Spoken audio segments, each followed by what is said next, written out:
Hi, my name is Goldman. I'm the director and founder of Goldman Associates. The firm has a primary focus on family law. And today we're going to talk about 3 reasons why people might lose custody of their kids.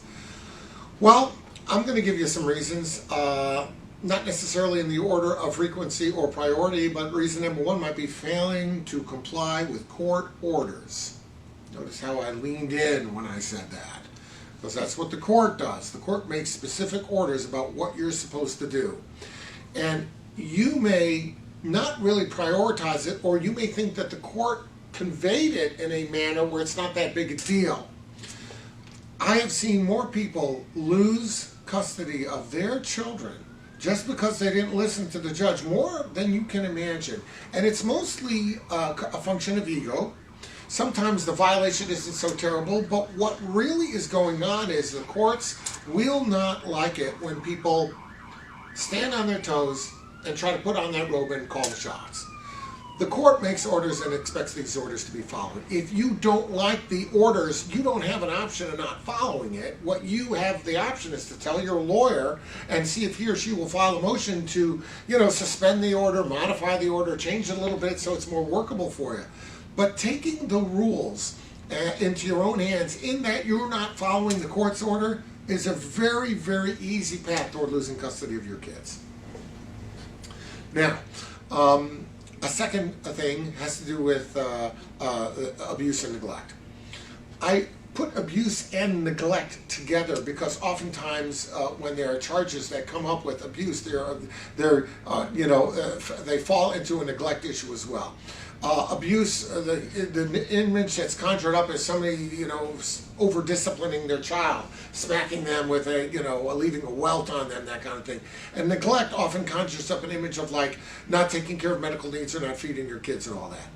These, in combination or in separate format, are often used as reasons for people to lose their children. I mean, to some degree, anybody can have kids. It's been done for many, many thousands of years, okay? It's been done to death. But you have to understand that just because you have kids doesn't necessarily mean you have carte blanche and that you'll be able to keep them. Keeping them is conditional. And one of the things that it's conditional upon is not abusing them and not neglecting them.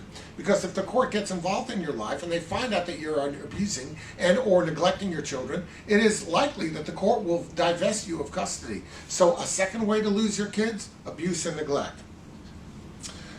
A third way is something that maybe from your own personal instinct you might not think. You might find this counterintuitive. Alienation is a great way to lose your kids.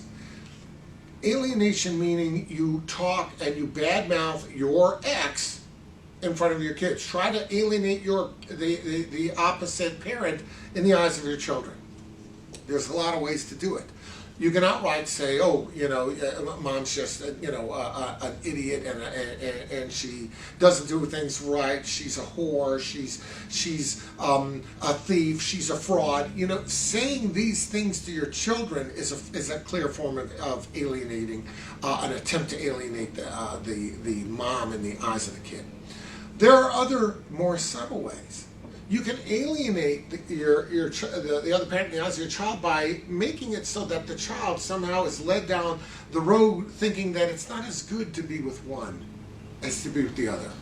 So here's the subtlety, and this is based on experience we had here in the office, where it wasn't that the mom was saying dad's a bad guy. That's not what was happening. But every time it was Dad's weekend, Mom, who had other children, would schedule this great event where, we're going to Kalahari, we're going to Disneyland, we're going to see this concert or that show. What a shame you can't join us, but gotta go with Dad. Those are the rules. Gotta have that parenting time with Dad. How do you think that compares to dads taking the kid out for dinner and trying to spend a few time, all the while their kid is thinking, I can't believe I'm missing a trip to Kalahari for this. You know what that is? That's alienation. That's an absolutely wicked person doing that to the other parent.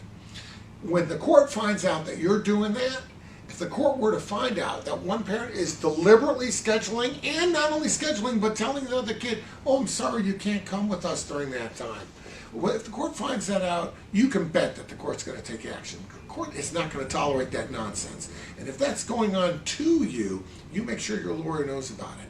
But to circle back, those are 3 ways that you can really change the custody direction of your case and potentially lose custody if you are violating those rules. So be very, very careful not to get involved in that kind of activity. If you have any questions about that, reach out. Of course, we'll be glad to help you out. If you found this helpful, please like and subscribe.